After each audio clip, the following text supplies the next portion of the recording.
Epilogue. One girl among many.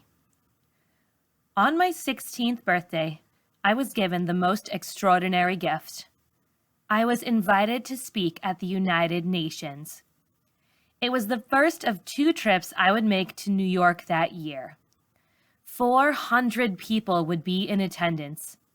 High-ranking officials from all over the world, such as Ban Ki-moon, the Secretary General of the United Nations, and Gordon Brown, the former UK Prime Minister, as well as ordinary children like me. It would be a far cry from the solemn and fearful birthdays I had spent in Pakistan not long ago.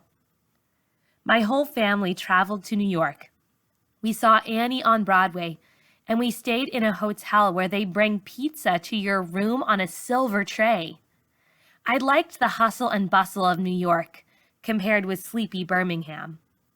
And I felt as if the city were my old friend after seeing it on Ugly Betty. Many people in Pakistan have been told that the United States is a dark and godless place, but everyone I met there was quite nice. I couldn't wait to tell Muniba. America is a very nice place, but it was just as loud and crowded as other cities I've seen, with its honking horns and people rushing here and there. It's like a developed Karachi. During my second trip, I met one of my favorite people in the United States, a man named Jon Stewart, who invited me to his TV show to talk about my first book and the Malala Fund. He took my campaign very seriously, but he also made funny faces and asked if he could adopt me.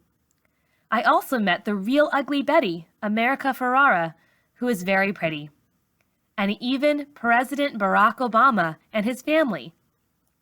I was respectful, I believe, but I told him I did not like his drone strikes on Pakistan, that when they kill one bad person, innocent people are killed too, and terrorism spreads more. I also told him that if America spent less money on weapons and war and more on education, the world would be a better place. If God has given you a voice, I decided, you must use it, even if it is to disagree with the President of the United States. The day of the UN speech, I was excited. I'd had amazing experiences and met amazing people. I'd even meet the Queen of England and Prince Harry and David Beckham one day.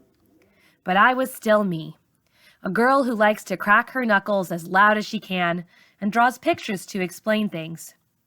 A girl who hates pasta and likes cupcakes and will always like her mother's rice, and now loves cheesy Wotsits and fish fingers.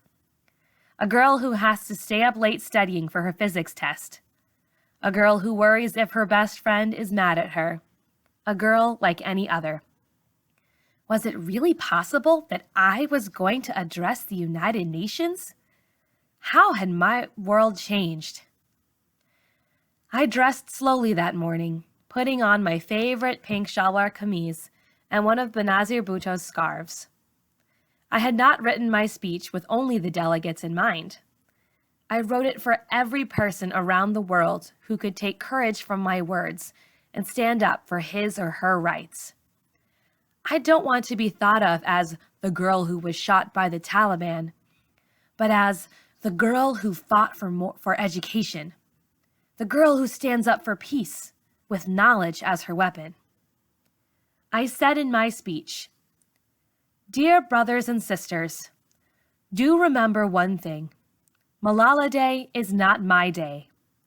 Today is the day of every woman, every boy, and every girl who has raised their voice for their rights. Thousands of people have been killed by the terrorists, and millions have been injured. I am just one of them. So here I stand, one girl among many. I speak not for myself, but for all the girls and boys. I raise up my voice not so that I can shout, but so that those without a voice can be heard. Those who have fought for their right to live in peace, their right to be treated with dignity, their right to equality of opportunity, their right to be educated. On the 9th of October 2012, The Taliban shot me on the left side of my forehead. They shot my friends, too. They thought that the bullets would silence us, but they failed. And then, out of that silence came thousands of voices.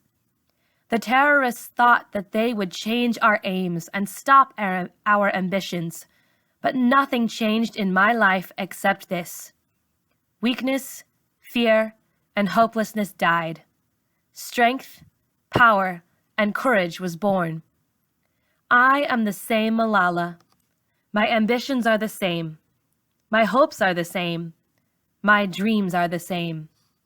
One child, one teacher, one pen, and one book can change the world.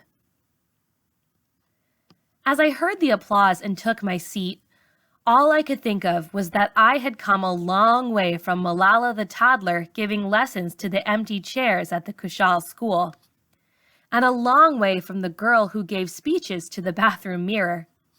Somehow, by the grace of God, I was really speaking to millions of people. I had once asked God to make me taller. I have realized that God has answered my prayer. God has made me as tall as the sky, so tall I could not measure myself, but my voice could reach people everywhere. I had promised 100 rakat naftal when I had first asked God to give me height, so I had given him those prayers. But I know that with the immeasurable height, God has also given me a responsibility and a gift. The responsibility to make the world a more peaceful place, which I carry with me every moment of every day, and the gift to be able to do so. Peace in every home, every street, every village, every country. This is my dream. Education for every boy and every girl in the world. To sit down on a chair and read my books with all my friends at school is my right. To see each and every human being with a smile of true happiness is my wish. I am Malala. My world has changed, but I have not.